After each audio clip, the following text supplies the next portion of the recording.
कथाएं बड़ी प्रसिद्ध हैं श्री तुकाराम जी की। एक बार श्री तुकाराम जी, संत श्री तुकाराम जी महाराज, उनकी पत्नी पूरे दिन चिल्लाती रहती थी कि तुम कुछ करते धरते नहीं, पूरे दिन कथा वथा सुनाते रहते हो, हैं सत्संग कीर्तन करते रहते हो, और कोई काम नहीं तुम्हारा।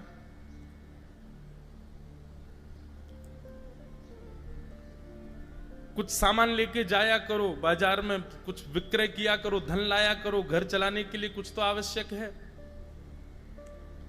बेचारे गन्ने लेकर के गए तो थे विक्रय करने के लिए, लेकिन रास्ते में बहुत सारे बच्चे मिल गए तो उनको बांटे आए, मुफ्त में ही दे आए, उनको सबको दे आए। एक गन्ना बच गया, लौट करके आए। पत्नी ने कहा, अरे वाह, आज तो बहुत अच्छा हुआ, सारे गन्ने बेच के आए। बोले बेच के नहीं आया, बच्चे मिल गए रास्ते में, बड़े प्यारे प्यारे बालक थे, हमारे विठोबा जैसे थे, विठल जैसे थे, तो मेरा तो मन हुआ कि इन्हीं में ही विठल दिख रहे हैं, इन्हीं को ही पवा दो, तो मैं तो उनको बांट आया। पत्नी को क्रोध आया महाराज, दांत कसकसाने लगी, निकाला वही एक गन्ना जो बचा था, वही निकाल करके एक घुमा के दिया। जैसे दिया तो 2 टुकड़ों में हो गया। तुकाराम जी हंसने लगे, वाह वाह देवी, तुम बड़ी बुद्धिमान, मैं तो सोच रहा था एक ही गन्ना बच्चा, हम 2 कैसे खाएंगे, तुमने 2 कर दिया, कितना अच्छा हिसाब है तुम्हारा है। तुमने तुरंत इसको 2 रूपों में कर दिया, एक तुम खाओ, एक मैं खाऊं। तुकाराम जी की पत्नी वो बड़ी प्रतिकूल थी तुकाराम जी से। यह भी भगवान की कृपा में कथा में कहा करता हूं, अनुकूल व्यक्ति जीवन में मिले तो भगवान की कृपा, और प्रतिकूल मिल जाए तो भगवान की ज्यादा कृपा। जैसा आप चाहते हो वैसा मिल जाए तो अच्छा है, और जैसा आप चाहते थे वैसा ना मिले तो और ज्यादा अच्छा है। तो प्रतिकूल पत्नी थी श्री तुकाराम जी की।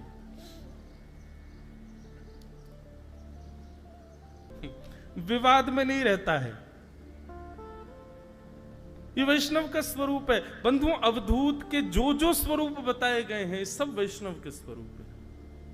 विवाद से बचेगा, वाद विवाद में उसकी रति नहीं होती। कई बार मेरे साथ भी ऐसा होता है, कई विषयों को लेकर के, अब विषय तो नहीं बताऊंगा, पर कहा जाता है कि आप कहो, आप ऐसा बोलो। कई लोग आते हैं मंच से, आप ये बात बोल दिया करो, मंच से आपको ऐसा बोलना चाहिए। ठीक है ना, बहुत सारी व्यासपीठ हैं उसके लिए जो केवल इन्हीं विषयों को ले रहे हैं, पर मुझे ऐसा लगता है कि विवाद का विषय नहीं है, व्यासपीठ तो संवाद का विषय है। वैष्णव स्वरूप तो संवाद के लिए धारण किया है, विवादों के लिए थोड़ी किया है हमने। तो लक्ष्यालक्ष्य विवर्जित लक्ष्यों, युक्तायुक्त विवर्जित दक्ष, केवल तत्व निरंजन पूतो, वाद विवाद कथम अवधूत। जो वाद विवाद से बचता हो, दूर रहता हो, ऐसा नहीं करना नहीं जानता, जानता है पर फिर भी दूर रहता है, उसको घबराहट होने लगती है जैसे ही विवाद होता है, वो बचता है उससे।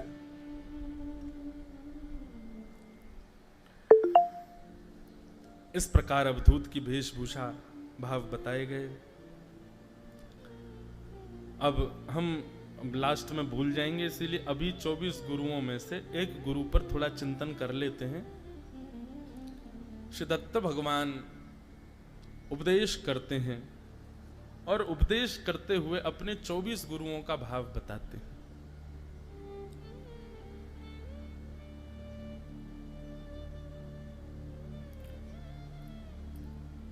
सबसे पहले गुरु कौन है कि पृथ्वी वायुराकाशम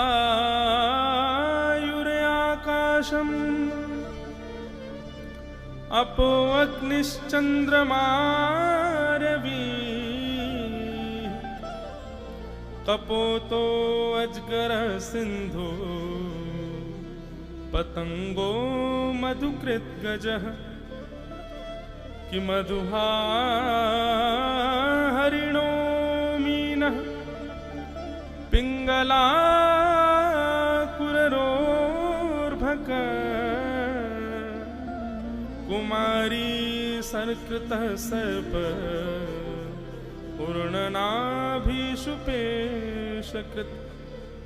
एते में गुरुवो राजं चतुर्विंशतिराश्रिताः शिक्षावृत्तिभिरेतेषाम् अन्वशिक्षामिहात्मनः।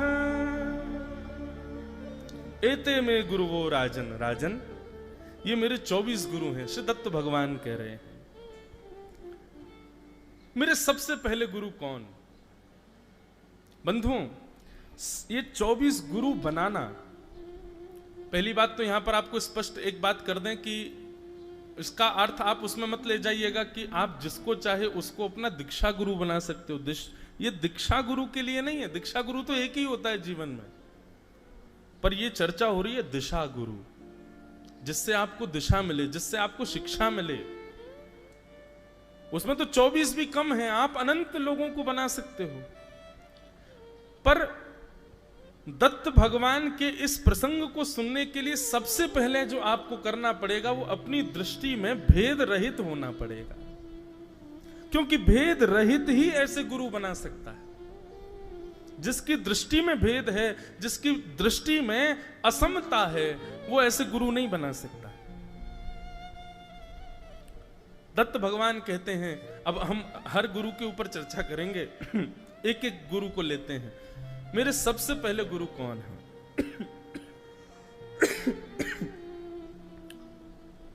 भगवान श्री दत्तात्रेय कहते हैं पृथ्वी, ये मेरी सबसे पहले गुरु है। राजन, मैंने पृथ्वी से क्या सीखा? पृथ्वी के अंदर सबसे बड़ा गुण क्या होता है कि पृथ्वी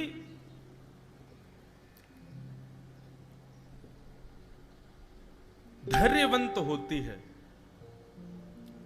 तितिक्षवः, सहनशील, धैर्यवंत होती है। और धैर्यवंत व्यक्ति का लक्षण क्या होता है? जो सहनशील व्यक्ति होगा, सहनशील व्यक्ति का लक्षण क्या होगा? सहनशील व्यक्ति का लक्षण पृथ्वी के जैसा होगा। पृथ्वी का दूसरा लक्षण क्या है? बोले पृथ्वी सदा मौन रहती है, सहती है, धारण करती है, सबको सब कुछ बांटती है, लेकिन फिर भी धैर्यवंत होते हुए मौन रहती है। इसलिए मैंने पृथ्वी को अपना गुरु बनाया। सहना सीखो।